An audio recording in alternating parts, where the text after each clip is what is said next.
Joseph Banks was a prisoner of war during World War II. After the war, he worked as a financial management consultant until he retired and wrote a book about his wartime experiences. He serves as adult institute teacher in Jacksonville, Florida, where he lives with his wife, Afton. Hi, everyone, and thank you very much for coming. I'd like to talk to you today about what war is really like and give you some experiences in actual combat, what happens inside the airplane while fighting is going on, and what the fellows talk about and think about, and what they say. This particular one I bring you up to date. First of all, I want you to know that there's 10 men on a crew. There's the bombardier and the navigator. They sit in the nose of the plane. There's the pilot and the co-pilot. There's 4. There's the flying engineer of the plane. He's in the top turret. That's 5. That's where I was. There's the radio operator is 6. There's the left and right waist gunner. That's 8. There's a lower ball turret gunner, a little small ball in the bottom. Has to be a small man because there's not much room. That's 9. And then the 10th man is in the tail, way back in the tail. That's 10. There's 10 men on a crew. We eat together, we sleep together, we laugh together, we cry together, we do everything together. In fact, when we would receive letters from home, everybody would get around and the guy would read his letter to the whole group. I did the same thing, and some of the things my wife would say, I sort of censored those out. That was between she and me. Everybody else read theirs because there was 3 of us on the plane that were married. The rest of them were all single. There's one particular session. Our bombardier was named he's Bachelor. We called him Batch. He was single. He was in North Dakota. And when we would fly and I'd see a beautiful sunset or sunrise early in the morning, I'd tell Batch, look at that, or that cloud setting. Isn't that beautiful? God really had to have something special when he put that in front of us. And Batch would laugh and chide me and say, oh, Joe, there's no such a thing as a God. That just happened to be. It just happens to be there. And I said, no, somebody had to put it there. Look at in the fall when the leaves change the color of the leaves. No, that just happens to be. It's just there. So one of these days when we came back from mission, I got Cook, my tail gunner, and I said, let's have fun with Batch. Went over to the crew chief and got some piano wire, real fine wire. We lived in tents. We put in 2 stakes on each side of the front of the tent. Put some piano wire about knee high, little lower than knee high, about shin high. We pulled it tight so we couldn't see it. We stood on both sides when it was chow time. They honored chow. First thing you do is grab your mess kit and you run to see before you have to sweat a line out. Batch grabbed his mess kit, ran outside, hit the wire, and he lit on all 4s. Really cut his face up and skinned his arms and elbows up. And he swore. I learned a lot of swear words. I didn't know there was that many profanity words in my life. I learned a lot of them from him. After he got through swearing, he got up, brushed himself off, and he was so mad. Cook got on the other side, I got on the other side, and we just laughed at him. And he got so mad he'd fought in both of us. We were ready if he wanted to. But after we laughed and laughed, he said, who put that wire there? I said, nobody, it just happened to be there, Batch. He said, nobody, somebody had to put it there. No, just like you say, it just happened to be there. About the 4th or 5th time, he started laughing. We all 4 laughed. He says, okay, Joe, I'll get even with you sometime. I remember that. Just put it there. We went to lunch and chow, and the next morning we flew a mission. When you fly a mission, it's up on the bulletin board. You go to the bulletin board and you say, you're going to fly, so that means your whole 10 men, all crew members are going to fly that day in your plane. You're all assigned one plane. You go, and they wake you up about 4 o'clock in the morning. You go get your breakfast. You come back and get your flight uniform on. You go to the initial point where they brief you about the flight. And the captain gets up there. There's a great big blackboard with a map on it. It's covered with a big white sheet. He gets up and he says, the mission for today is, and they pull the sheet off.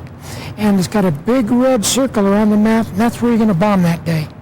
They tell you where it is, the population, what you're going to bomb.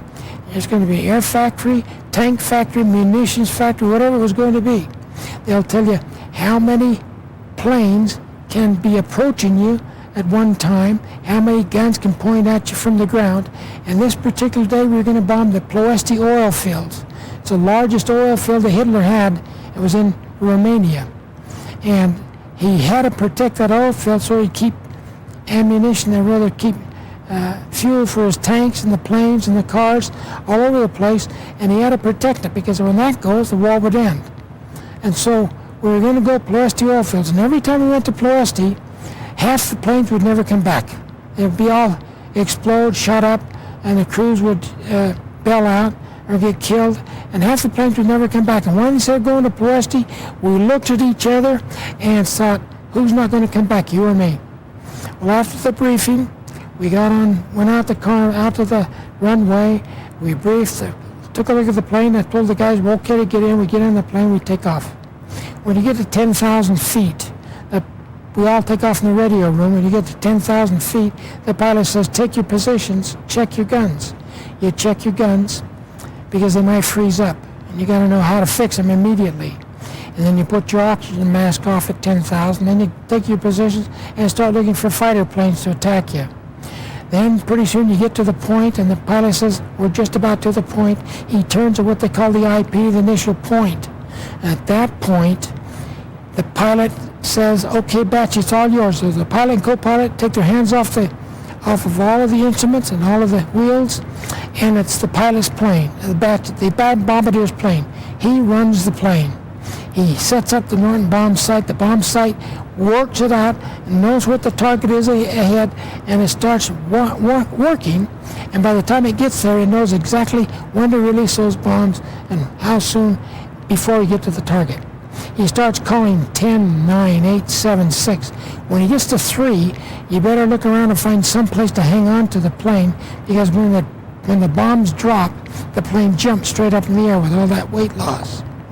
And so he started going 10, 9, 8, 7, 3, and he gets down to 3, 2, and bang, we lost an engine. They hit us, and we lost a number 2 engine.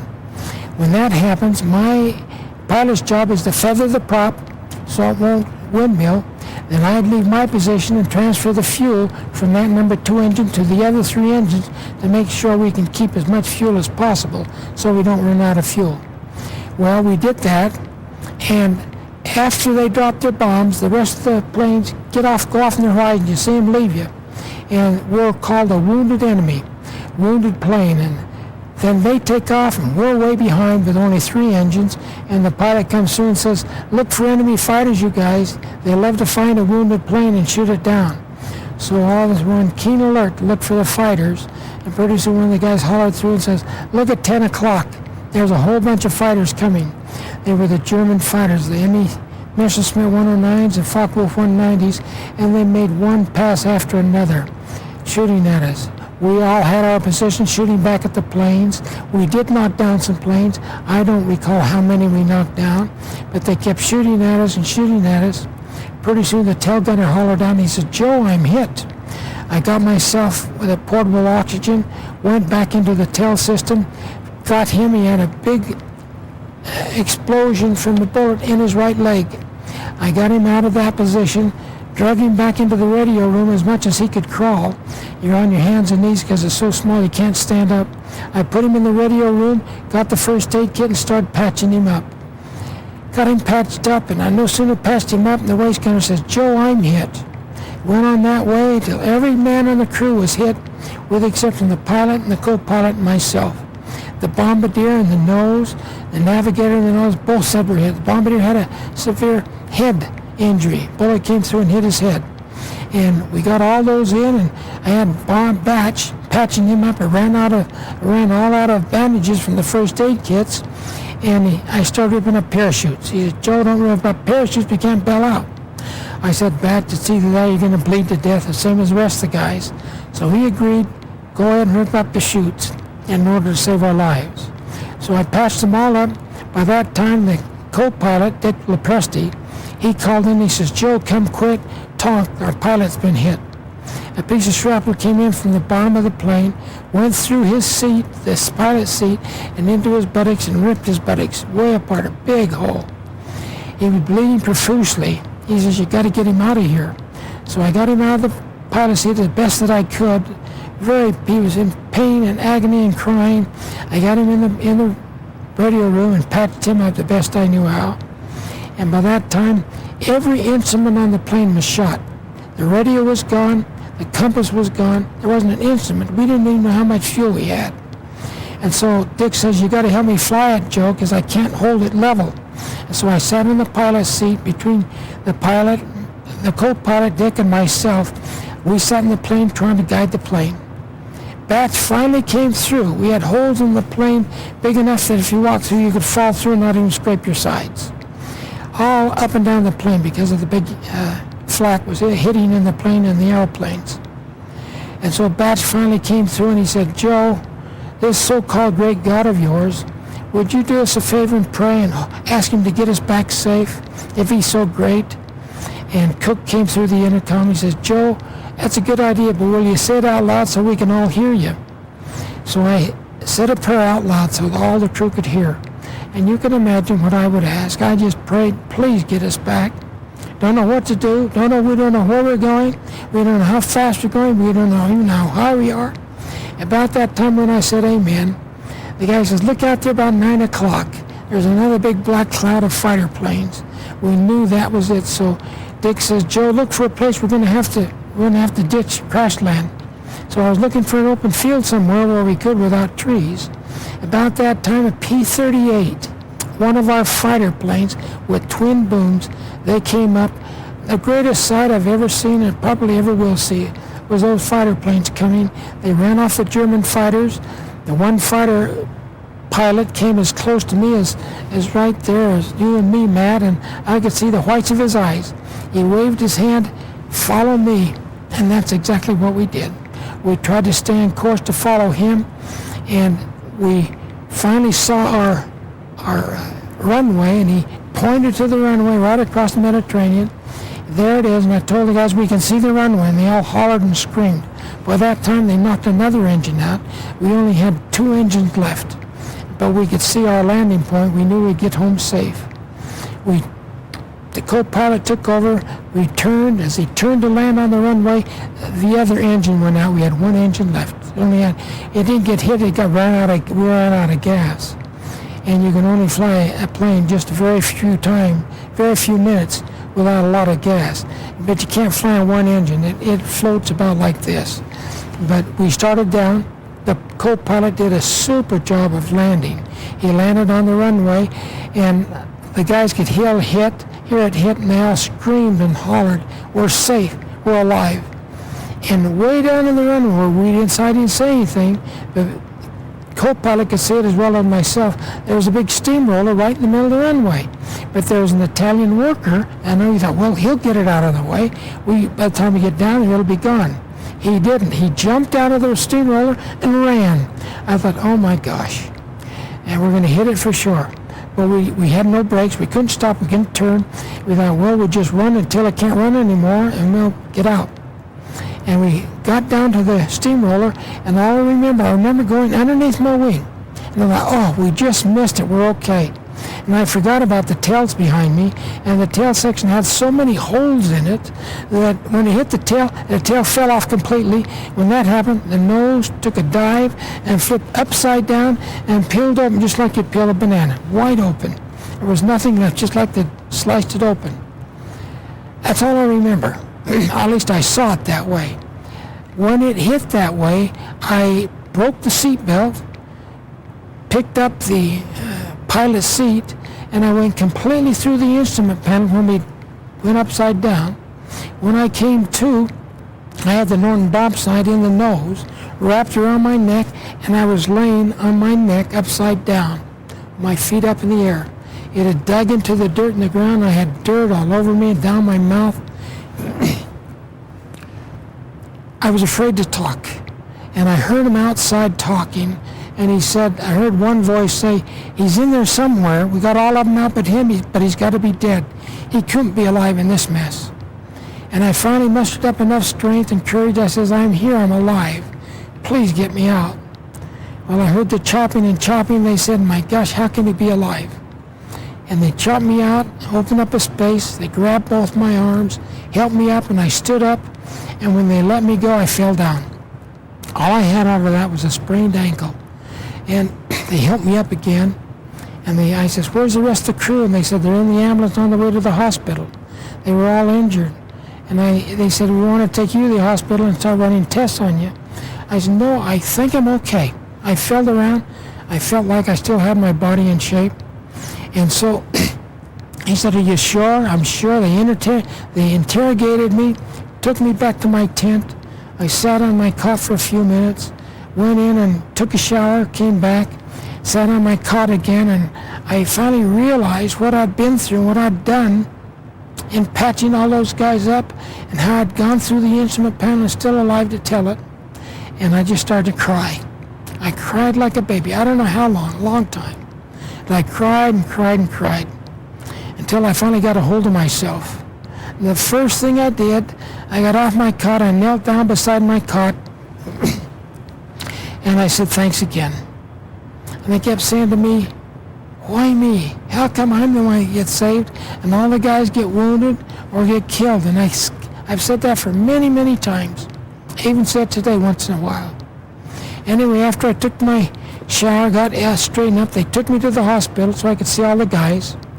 They were all pretty well wounded and chopped up. And I came back to the tent. And after several days, in fact, after several weeks, they'd come home from the hospital. A couple of them had to be sent home. But then they replaced them with a new crew member, and we started flying all over again. I was hoping, gee, maybe they'll send me home after all this. No, you had to have 50 missions. Well, let me share with you another mission that I had. Now, lots of them, lots of experiences on every mission. But these particular missions stand out in my mind, how the Lord has been with me. This particular mission we were going on, it was my 49th mission.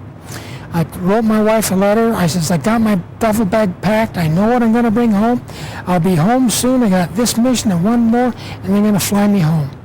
And then we'll take on a long vacation to do something together with Randy, my son, that was born while I was over there in war. By this time, he was about a year old. And we went on this 49th mission to Breslau, Germany, way into deep Germany. We were in a bomb, I think it was a tank factory at that time, bombing a factory, and as they turned on the IP, the bombardier hollered 10, 9, 8, 7, 6, 4, he said.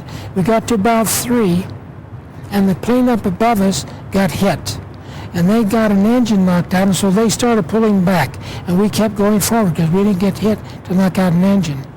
And when I remembered our bombardiers were open, ready to drop the bombs, I looked up above in my top turret, and the bombs started coming down.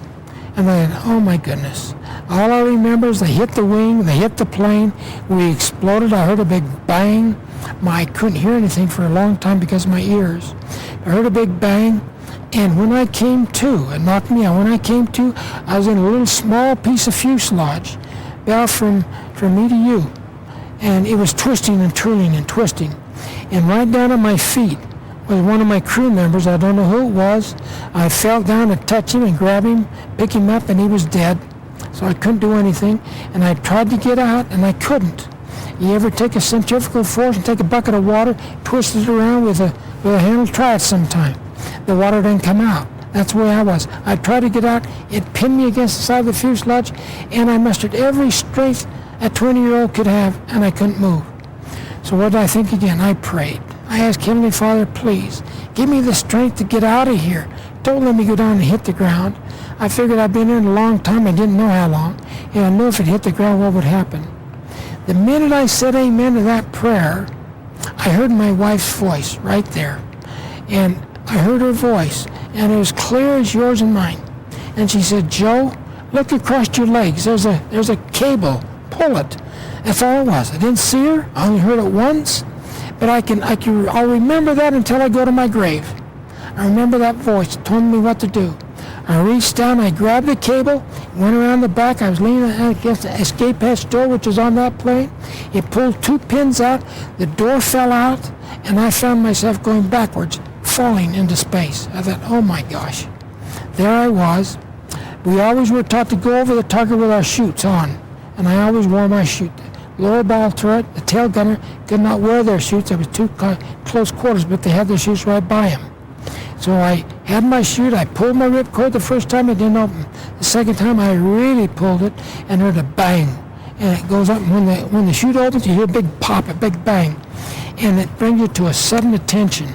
And there you are, floating down amongst a bunch of clouds, floating down in the air in enemy territory. And I thought, oh my gosh, where am I first?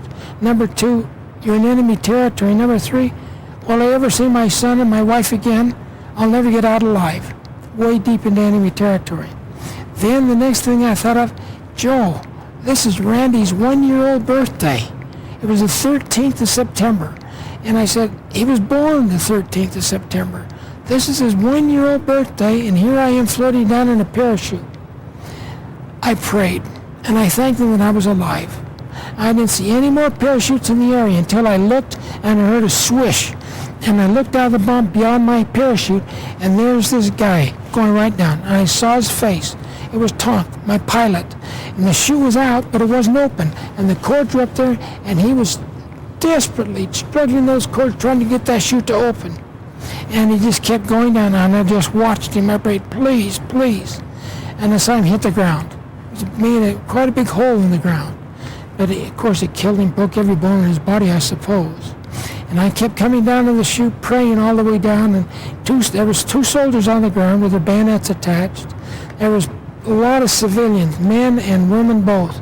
They had clubs, they had bats, they had pitchforks and shovels. They had everything. Each one was carrying something. Then the 2 soldiers. Well, the one soldier was shooting at me all the way down. I'm sure the Lord helped him and missed me, except he hit me I got one hit me in the wrist. Thought nothing about it. I was too scared, and I couldn't feel any pain anyway. I finally hit the ground. They were waiting for me when I hit the ground, and they all crowded around me like a big circle, a lot like this. And I was laying there on the ground, and they all moved in together, not one by one. And they had clubs, and they stuck me with pitchforks, beat me in the head with a shovel. They hit me everywhere. And I could see blood all over my uniform, all over my hands and my face. I put my hands over my face, curled up like a little ball, and I kept praying, you can't kill me, you just can't kill me, crying all the time I said it. Well, the soldiers finally came. They ran the civilians off. They prodded me, made me get up, pick up my parachute. Seemed like I'd walked 100 miles, but I'm sure I didn't. They put me in jail. They put me in solitary confinement, a little small room, very small, a little like a card table in it, a little wooden chair, a little light coming down from the top. I couldn't reach it. Probably a 20, no more than a 40-watt globe in this little room. It was cold. The cement floor was cold, and I was scared to death. They threw me in there, shoved me, and I went right on my face on the cement floor. They closed the door, and I just laid there and cried, I guess half the night. I finally got up sense enough to get up and sit on the chair, and I prayed, thanking him for my life. Hope Randy and my wife were okay. And I just said, give me the strength and the words to say that I get out of this thing safe. Several days went by. They gave me a little slice of black, we call it black bread. And it was black, but there's slices of sawdust. We call it sawdust bread. Sawdust and little chips of wood in the bread. When you eat the bread and then drink liquid, it would swell the wood up, make you feel like you weren't hungry even though you were starving to death. And that's what they fed me. And that's all. They gave you that once a day. And the guards would come in, grab me, shove me up these cement stairs, several stairs, up to another large room, very nicely decorated, and big floodlights. And they sat me on a chair, and this captain came through with his black leather uniform on, and both the soldiers stood, Heil Hitler, and raised their hands. They prodded me to say it, and I wasn't about to say it. I sat in the chair. He asked me my name. Where did I come from? What plane did I fly? He asked me a whole bunch of questions. So I gave him my name, rank, and serial number. That's all you're supposed to give them when they catch you. That's all I said. And so I said it. After about 5 or 6, 7 times, he got mad, and he nodded at the soldiers. The soldiers came up, kicked the chair out from under me. I fell on the floor. He sat there with the butt of his gun, just hit me all over my body and my head. And he started kicking me with their steel-toed shoes. Then he nodded to the soldier, and he came over and he took his shots at me. I did the same thing. I just kept saying, you can't kill me. The Lord give me strength. After 2 or 3 times at that, the captain finally gave up and said, take him to his room. They shoved me down the stairs. I fell all the way down the cement stairs, picked myself up. They put me in the room, pushed me in the room, and locked it up again. This went through 3 or 4 times at various intervals with my black bread and a little cup of coffee doused with water. And then finally when I wouldn't talk, and I had bruises all over from head to foot. I was sore. I didn't know where to sit. I couldn't stand. I couldn't lay. I was so sore with bruises and cuts all around my body. They finally took me, walked me a long ways, put me in a boxcar, and loaded us all up in a boxcar. There's a little window at one end, a little window at the other, narrow tracks. They jammed us in there so tight that we couldn't raise our hands. If you raised your hands, you couldn't put them down. And we were jammed in there worse than sardines. And I said, how are we going to eat? And they laughed. How are we going to move? They laughed. Closed the door, and away the train went. We were in it for several days. One guy hollered on, he says, I've got to go to the bathroom. Can you stop the train? And we all laughed. And what am I going to do? What am I going to do? Everything was quiet. You could hear a pin drop except the wheels of the train. Pretty soon you heard a whimper and a cry. You know what happened. They had to do it right there in their pants. And several days on the train, the stench was so bad, we couldn't stand the stench. But every one of us were guilty. We all had to do it. After being in that train for so long, we finally stopped. They let us out. We went to a prison camp. They did interviewing. The next day they put us on the train again. We went all the way across Germany, way across by the Polish border, Neustadt, Stalag Luft 3, way by the Polish border. It was cold by that time. It was late September, and they met us at the prison camp. Barbed wires all around, big guard, all four corners of the prison camp with machine guns. We went in there, and make a long story short, they asked a lot of questions. How long you been? Where are you? They asked a lot of questions, and we answered them. And our meal consisted in prison camp of a bowl of dehydrated dandelion greens and a boiled potato. That was our food once a day. We were grateful to get it. We ate it, and pretty soon my arm, from my wrist to my elbow, there was no skin at all. And there was red streaks going all in my shoulder and down into my heart. I knew well enough it wasn't blood poison, it was gangrene. I was hoping to be just blood poison.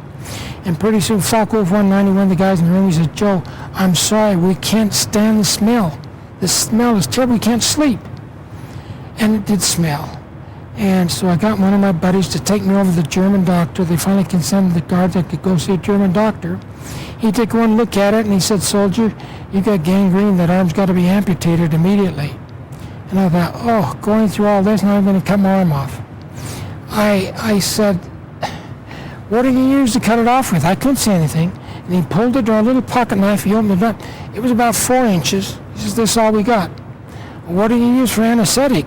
And he reached down and got that stick and stuck it between my teeth. Just bite on that, that's all we got. I said, that's it? That's it. If we don't cut your arm off within 2 or 3 days, you're going to be dead. You got to let me think about this. He says, you don't have time to think about this. You'll be dead. I got to think about it tonight, I said. So I went back to back to my barracks, and I told the guys what he told me, and I said, would you guys pray for me tonight, please? I remember several of them came out, Joe, we don't even believe in God, and you want us to pray to him. Guy says, I've never prayed before, Joe. It's always been the priest has prayed for me, and I don't pray. What do I say? So I sat there on my bunk, and I got them all around me, and I told them exactly what to say. A 20-year-old kid teaching all these guys what to pray for. I told them, they said they would. That night, every single one of them said a prayer for me that my arm would be saved.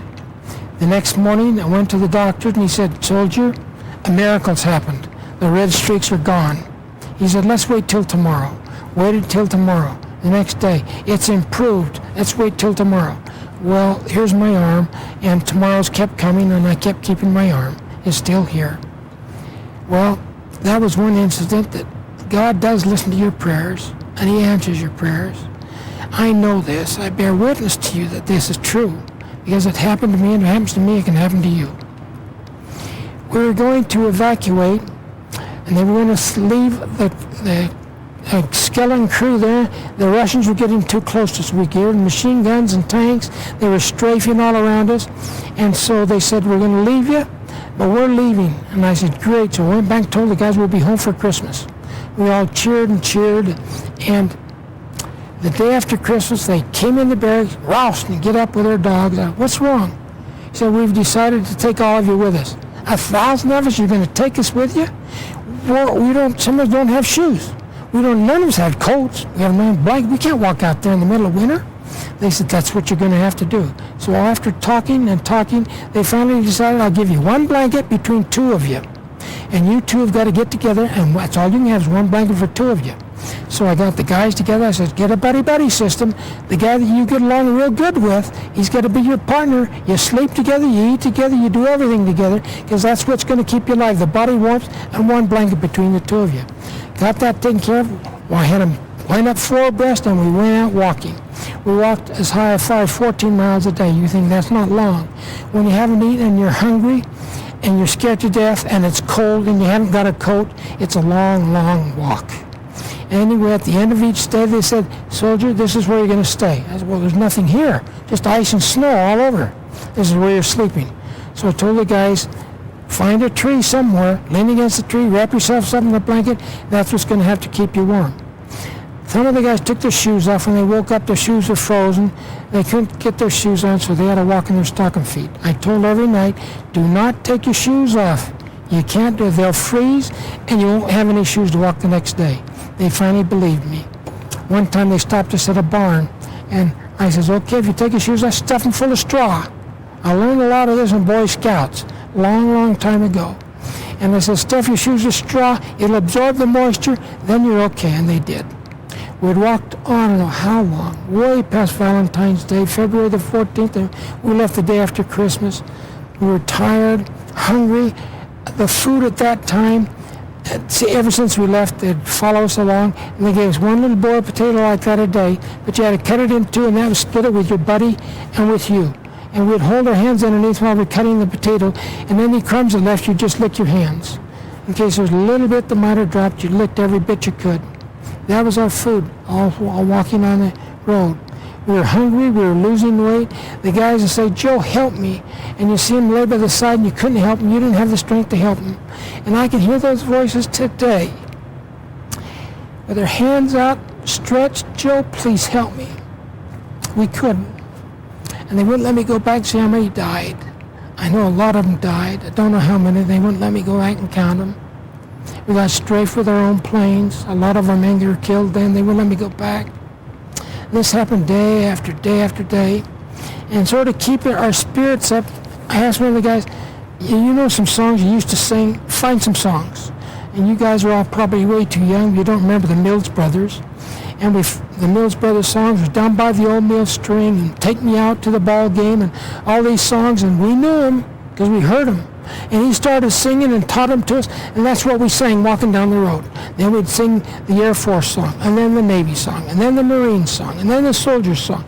And the soldier comes and says, how come you're so full of spirits when you haven't got any food, you're walking all day and freezing to death? I said, that's the American way. We never lose our faith. And that's what kept us alive, thinking of our families, singing those songs. Well, one particular night, they said we're going to stay here for a while. When the soldiers came up, they let us build a fire. The guards always carried a big can, a lard can, and they had a knife. And they'd dig down with that knife about twice a day and get a big scoop of lard on their knife, go down their tongue and pull it off. And they ate a big scoop of lard every day. That's what, I don't know if you knew, the lard, your body heat gets in, melts the lard, goes all over your stomach, coats your stomach, and that's what helps keep you warm. It makes you feel like you got food in your stomach. They did that about twice a day. I finally wiggled enough to one guard, let me have a scoop of your lard. And you put it in your mouth, you hope you don't cut your tongue when you pull the knife out. And I took a scoop of lard, and it really works, I know. But he wouldn't give me any more lard, it was all for him. That particular day when we were staying, my buddy came up, he says, Joe, caught me on the side. He says, I found a cat and I killed it. If you'll help me skin it, I'll share it with you. I was willing to go help him skin it. We skinned it. We didn't have knives to skin them with. We took a sharp rock, we took our fingernails, and they were long. We couldn't cut our fingernails. They were long like you ladies, except not as pretty. And we did our fingernails to help skin that cat. And we built a little fire. I put half of my cat in this can, boiled the water, long as I thought it was done. It probably wasn't done, but I couldn't wait any longer, and I ate half a cat. It's pretty stringy, it's very, very strong, but it kept me alive. The next day, the guys came up and said, "We found a horse, Joe." In fact, one of these kids said, "What color was the horse?" I said, "Brown." She says, "Good, I've got a black horse." She says, "We've killed this horse. What do you want us to do?" I said, "Do the same thing, skin it and cut it up in small strips and spread it around the guys as far as it'll go." So I've eaten a cat, I've eaten horse meat, and back then they tasted delicious. Today, I think about it, I could probably throw up, but it kept me alive, and that's why I can be able to hear and talk to you today. We did that, we kept marching and marching. We walked through this little town, and we kept on going, and pretty soon the American and English tanks were close to us, and the guard came up and says, "We're going to turn around and go back the other way." I said, "We can't. None of us have that strength to walk the other way." I had made a little map. I still have the map. And we walked 800 miles all the way across Germany in the middle of winter. And when we were going to walk back the other way, I got my 3 guys together, and I said, "We got to escape. We can't take it." I unzipped my pants. I didn't have the strength to zip them up. You may think that's strange, but you didn't have any strength in your fingers. If I unbuttoned my shirt, it came unbuttoned, you never buttoned it up. Even the wind and the cold weather, you couldn't button up. Your fingers were not nimble enough to move around to put that button through that hole. That's how weak we are and how hungry and starved that we were. Anyway, we got going and we escaped. We got the guys in front of us and behind us to cause like they were fighting and mad at each other, which they weren't.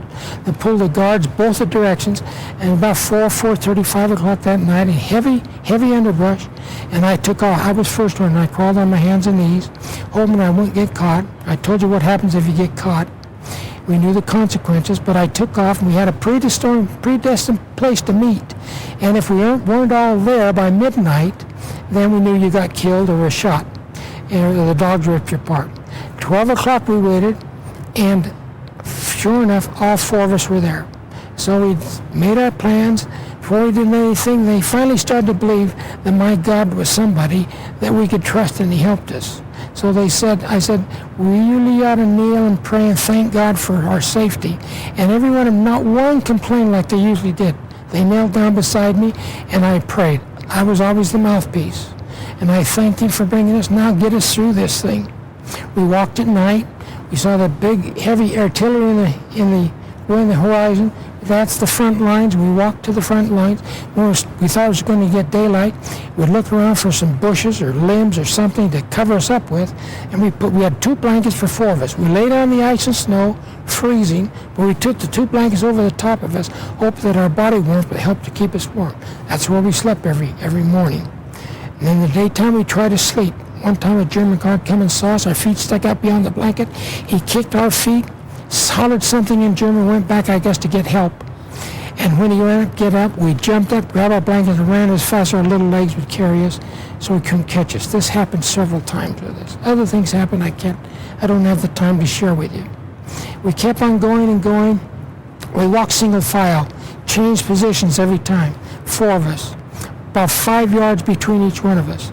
This particular night, we saw a town, and I thought I saw it when we walked the other way before we headed back. And I said, there were some apple trees on the other side of this little town. There might be some rotten apples, something we could eat. We were eating rotten apples or anything. So we walked through this little town, and I was telling Charlie that night. We were walking slow, and right there was a house. Small little town, in that house, the door opened. And man, it was just like that floodlight hit you right smack in the face, and everything else was dark. And the ear, like I told you, we got white paint. They paint PW here and on your back. White paint, prisoner of war. So we couldn't escape. If we did, the citizens saw us, they'd kill us or turn us in, or we'd get shot. And so this soldier came walking out of that door with a wife or a girlfriend or something, and there was a big German tank right in his yard. And he walked right up, looked at me speaking, and he talked to me as close to me to hear, and he hollered something to me in German. And I turned around, just as smart as you can be, and I hollered and gave him an answer in German. He said, "Yeah, yeah," and he turned, put his arm around his wife, and walked back in the house and closed the door. And I took a few yards, and I was dumbfounded. And my buddies came up, and they said, "Joe, what did he say? What did you say?" And to this day, I don't know what he said. I can't speak German. I don't understand German. And I don't know what I said, except I know that God took over and he changed my uniform as a German uniform. And I heard what he said through the Holy Ghost, and I answered him through the Holy Ghost, but I don't know what I said. I don't know to this day. I wish I really knew. But then I think, no, you don't. He did it. He's got all the credit. And I said again, thanks. And he saved my life again. We kept walking. I stole a shovel from a farmyard. We stole kohlrabies. We did a lot of things to stay alive. We walked at night, slept in the daytime for about 2 weeks. Then we could hear the tanks, English and American tanks coming close and strafing us. So I stole a shovel out of a barnyard. We dug a foxhole in that frozen ground as deep as we could get it. We couldn't be white, so we laid on top of each other. And we just laid there waiting and waiting for the tanks to come over us. And then when we saw our tanks come over, we'd give ourselves up. German tanks crossed over us, then the American, and the English tanks with a big white star. And I said, that's it, those are our tanks. We all jumped up, all of us, dirty and filthy and smelt, and we raised our hands. We won it. We're Americans. No, you're not, you're Germans. So he asked me about sports. Thank goodness I was a sport enthusiast. What about the World Series? He asked me who played in the World Series, asked me who was first base, who was catcher, who was pitcher. I told him Brooklyn Dodgers then, it's the Los Angeles Dodgers now, Brooklyn Dodgers, New York Yankees. I told him who was first base, Lou Gehrig, who the catcher was, Yogi Berra, Whitey Ford was pitching. I guess you are Americans. So he took us. He turned around and took us to the frontline hospital. And the captain surgeon there took me, and the other doctors took the other three guys, and he put me in the hospital. And he asked me a lot of questions, and he said, what do you want, soldier? I said, food. Give us some food. And he gave me a hard-boiled egg and a little piece of cheese. I gulped it down, I guess, in 30 seconds. He grabbed me and says, you can't eat like that, you'll die. He says, the x-rays we have, your stomach is the size of a small tangerine. That's all. He said, you can't eat. I said, we gotta eat. So then he fed me just little bits at a time. And he said, where are the rest of your soldiers? I said, they're up there. Please go get them. And I told him approximately where they were. And he says, we'll send a tank group out to get them. So they sent a bunch of tanks division out there, and they went out there in about 3 or 4 days. He came back and said, soldier, got something to report. We found them. I thought, oh, that's great. But he says, got some sad news. They found a barn. They put them all in the barn. They put the barn, struck the barn on fire. The barn was burning, and they pushed down the door to get out, and the machine gunned them as they came out the door. They killed every one. I don't know how many there was left of those that died along the road, but at least 800 of them. They machine gunned every one of them. Not one, he said, we didn't find one body that was alive and kicking. And I said, why me? How come I left at the right time, and they're all killed, and 4 of us are still alive? Can you imagine why I kept saying, why me? But I was grateful. I wasn't mad. I was grateful, but I kept saying, why me? I thanked him again. Anyway, I got up to Brussels, Belgium. They said, you strip off, we're gonna give you a shower, we're gonna delouse you and burn your clothes. They burned them. That's the first shower I had in 9 months. I hadn't seen a toothbrush, a bar of soap, hadn't seen anything. I did that. We showered. I could have stayed in it all day. They deloused us. We showered again. They deloused us. They showered again. They gave us an English uniform. We said, can we go out on the town? First time we'd never seen any civilians without soldier uniforms. And they said, okay, but you can only stay for 2 hours, but you got to promise one thing. You don't eat anything. You don't drink anything. We promised. We got outside, and the guy came out of the bar, American soldier. He had a glass of vino, that's Italian liquor. And he says, oh, come on, soldier, have a drink with me. Let's celebrate. I said, no, we can't. Remember what he said? One drink's not going to hurt any of us. But he'd had more than one. And his buddy came out, and he was plastered. And they sat there on that sidewalk step right in front of me and started throwing up. And I saw their esophagus, their stomach, everything come right out of their mouth. Just throwing up, blood, everything. And I thought, oh my gosh. I've seen a lot of things, but I sure didn't want to see that. They called the ambulance. The Army ambulance came. Both the guys were laying dead in the ditch before they got there. And it's like I told the kids, listen to your instructions. There's always somebody that's going to break the rules and thinks, oh, they know everything. They'll do something better. But they can't. And so we went back. They flew us back to Camp Lucky Strike in France. Said, we're going to fly all of you back to the States. Fly all of you. There's 4 of us. They took the 3 of my buddies. They put them on a plane, flew them back to New York. And they left me in France. And I says, why? Why can't I go with them? He says, you're too sick. You may not live. He said, we can't find your large intestines. You've got to go home on the hospital ship and you need 24-hour service from the nurses and doctors.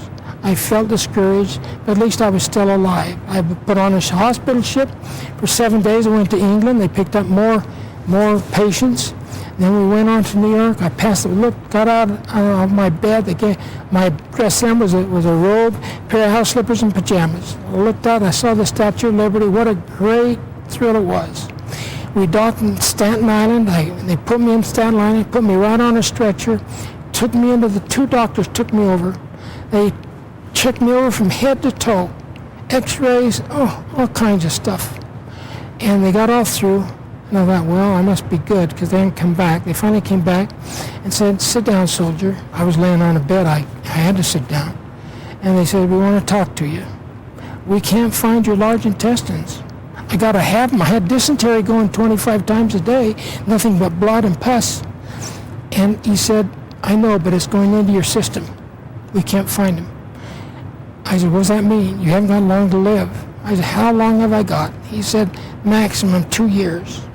So I wasn't going to go home, but they taught me going home. So they put me on a train, went home, met my wonderful wife, and my son was a little over 2 years old, hadn't seen. And when I met him, oh, what a glorious feeling.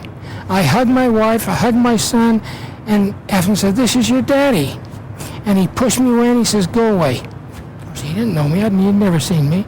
It hurt me, but then again, no, I understand. I got my discharge because of my medical condition and because I had enough points to get out. I got out. Every day when I get up, I look in the mirror, I said, thanks, one more day. And I do the same thing today. Before I shaved this morning, I looked in the mirror and I smiled and I said, thanks again. I know, I don't say why me anymore, I know why. I know I'm supposed to come and bear witnesses to this young group, to you people, and to schools all over the United States, from grade schools to high schools, to private schools. I've given firesides from just a few people like this to over 2,000, 2,500 people firesides. I don't know how much longer I'm going to be here, but I told him, do whatever you want with me. I'll go anywhere you want to go. I'll bear my witness and my testimony and about the gospel to anybody and everywhere. And he's done it. Again, thank you. You're great. Thanks for the invitation. And I have other invitations, and I accept them all. I don't turn anybody down. Thanks ever so much. I say this, and God bless each one of you. In the name of Jesus Christ. Amen. I got all choked up. I think about them all the time. I think about, I wonder what they're doing. And I hope someday I'll be able to see them and talk to them.